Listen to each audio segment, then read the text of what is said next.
Hi guys and welcome to Dee's Media World. Today we'll be doing episode 34 in my Inuyasha review series, Tenseiga and Tenseiga. So this episode, I actually don't have that many notes about it, but it's actually an important episode. But it's pretty brief.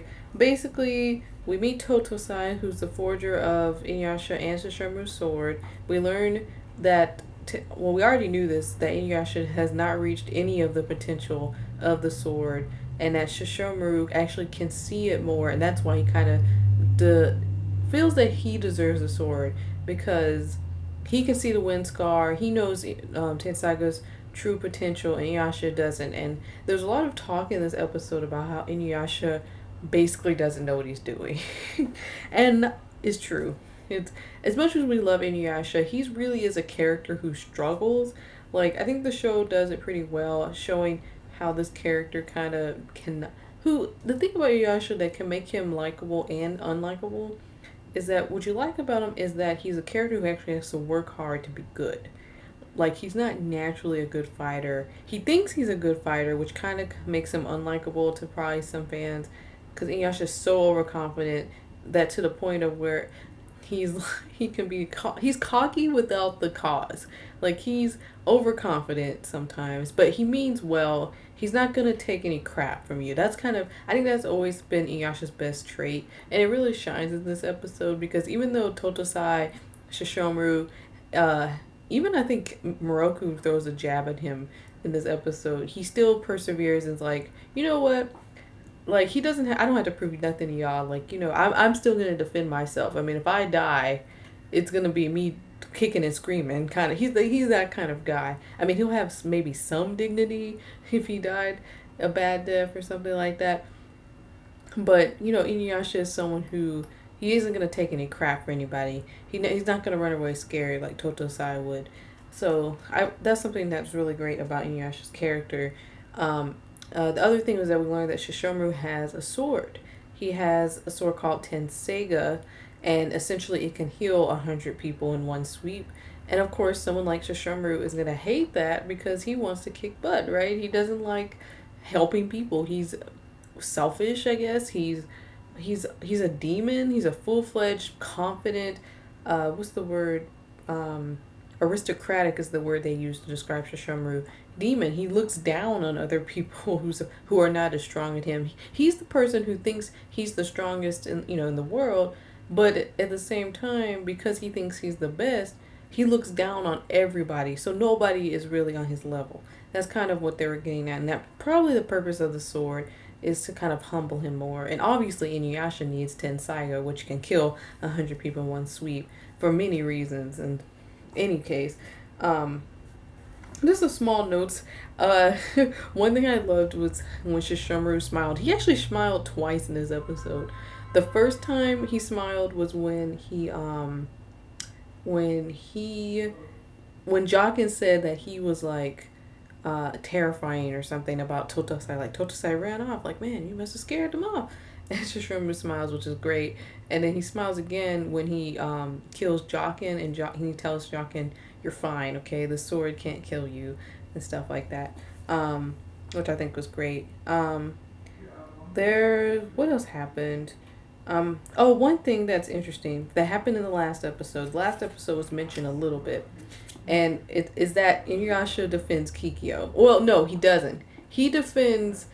How can I describe it? So the scene is, Kagome's like, man, I can't believe, she's actually saying exposition, but she's like, I can't believe, my jewel shards were stolen from me. And then Inuyasha's like, it's gonna be all right. We can go find new ones. We can do this. We can do that. And which is nothing like him at all. He would normally be furious. And I think it was Moroku who had said, well, it's only because Kikyo stole the jewel shards that that he has any kind of patience about the situation. Which I agree. It's very true. If anybody else stole the jewel shards, he would be, let's go find them, let's go get them, let's kill them, whatever. But with Kikyo, he has a soft spot for Kikyo. They have a complicated history. I already talked about all that before. We know that Inuyasha, we want to say that Inuyasha is someone who, a lot of people, the way that the show kind of portrays him is kind of soft, I suppose, to Kikyo, they say it like it's a bad thing. Like they kind of make it seem like they criticize him for it, I guess.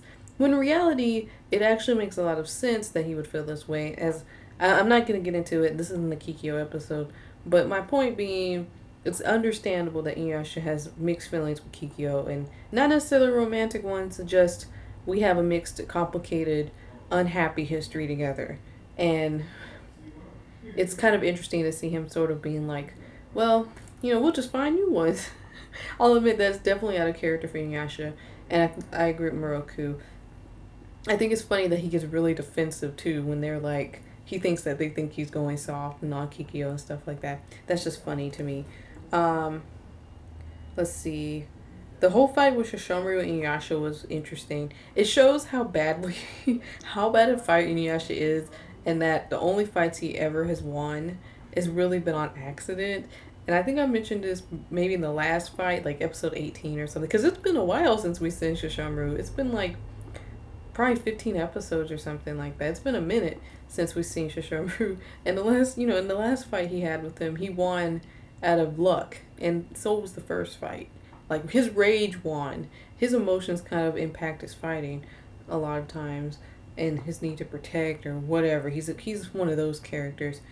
And, Shishomaru fighting him was actually amusing. I love Totosai's, like, commentary. Like, man, they both, like, he says something like, he basically says they both suck for different reasons. He overestimated them both. Inuyasha can't fight with his sword, and Shishomaru won't even use his sword because it's, to him, useless. So it's like, I made these incredible gifts. Your father had them made, but I made these incredible things, and neither one of you guys are using them to their full potential, are pitiful. And I can't disagree with that. That's funny.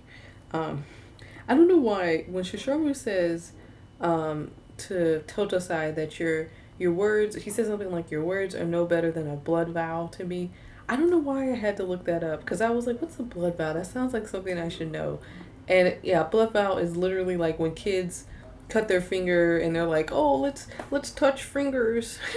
And both our bleeding bodies touch fingers and we'll be whatever forever. And of course nowadays it's kind of like a dangerous thing to do. You don't know what people have in their blood. But when he said that, I was like, I don't know why I didn't know what that was at first. This is the very first episode that Tenseiga is mentioned, and it's never mentioned before, so it's obviously important, so we got to keep up with it. I love the animation. This I said was my favorite animation style, and it looks so beautiful. My god, it makes all other episodes that don't look like this look bad. It's a fact. Like the next episode, it looks bad in comparison to this. This episode looks great. It's so beautiful. So great, and it actually is a good episode. Yeah, so I think that's it. Wow, this is a good episode, but I don't really have anything to say. It again is an episode that's clearly leading into the next one. I mean, it ends on kind of a cliffhanger, and it's like, oh, Inuyasha and Shishomaru are gonna fight again, because obviously, they can't just end it there. Like, they can't just have them sort of fight and get out of it. One of them has to get injured at the end or almost die or something, right? So it's not over yet. But yeah, that's all I kind of have to say about this episode, and I'll see you guys in the next one.